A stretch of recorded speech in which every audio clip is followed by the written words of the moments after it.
Në kuadër të projektit të ri të ujësjellësit që po zbatohet në qytetin e Vlorës, ka nisur vendosja e hidrantëve të zjarfikses që furnizojnë me ujë mjetet përgjatë akseve kryesore rrugore. Ky investim synon të përmirësojë ndjeshëm sigurinë kundër zjarrit dhe të garantojë reagim më të shpejtë në raste emergjencash nga shërbimi i zjarfikës. Hidrantët janë vendosur në rrugën Transballkanike, por edhe në akse të tjera ku po zbatohet projekti i ujësjellësit. Shefi i shërbimit zjarfikës Luan Kapaj konfirmon rëndësinë e hidrantëve, duke e parë edhe shtrirjen që ka qyteti i Vlorës për t'u ardhur në ndihmë forcave zjarfikse në situatë zjarri. Duke parë shtrirjen e qytetit në çdo skaj me ndërtime të ndryshme si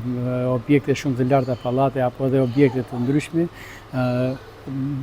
duke futur edhe bizneset në të gjitha rrugicat e qytetit, është e domosdoshme nëpërmjet këtij projekti të ujësjellësit që po zbatohet në qytetin tonë që të vjen hidrantet zjarfikse në çdo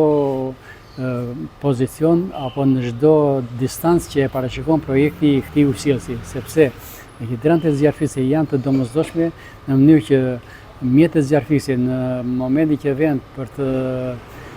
ndërhyrë në një situatë të zjarri, duhet ta kenë hidrantin sa më afër situatës së zjarrit në mënyrë që mos të lëvizin mjetet zjarfikse në pikë tjetër për të furnizuar me ujë. Kështu që vendosja këto hidranteve në gjithë rrugicat e qytetit është e domosdoshme duke ardhur në ndihmë shërbimit zjarfikës për të kryer detyrën dhe misionin e vet për ndërhyrje në çdo situatë zjarri. Kapaj thekson se hidrantët vendosen në distancë rreth 200 metra larg njëri tjetrit, ndërsa është jo vetëm e nevojshme, por një domosdoshmëri. Zakonisht hidrantet zjarfikse vijnë në distancë në të dy krahat e rrugës në distancë 200 metra larg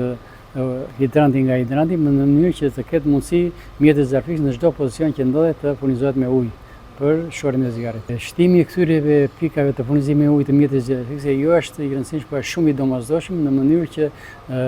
të ketë ujë sa më afër çdo lloj situate zjarri që mund të ndodhet në qytetin tonë. Gjithçka pritet të mbyllet në përfundimin e projektit të ujësjellësit, ndërsa vendosja e tyre ka përfunduar në disa akse.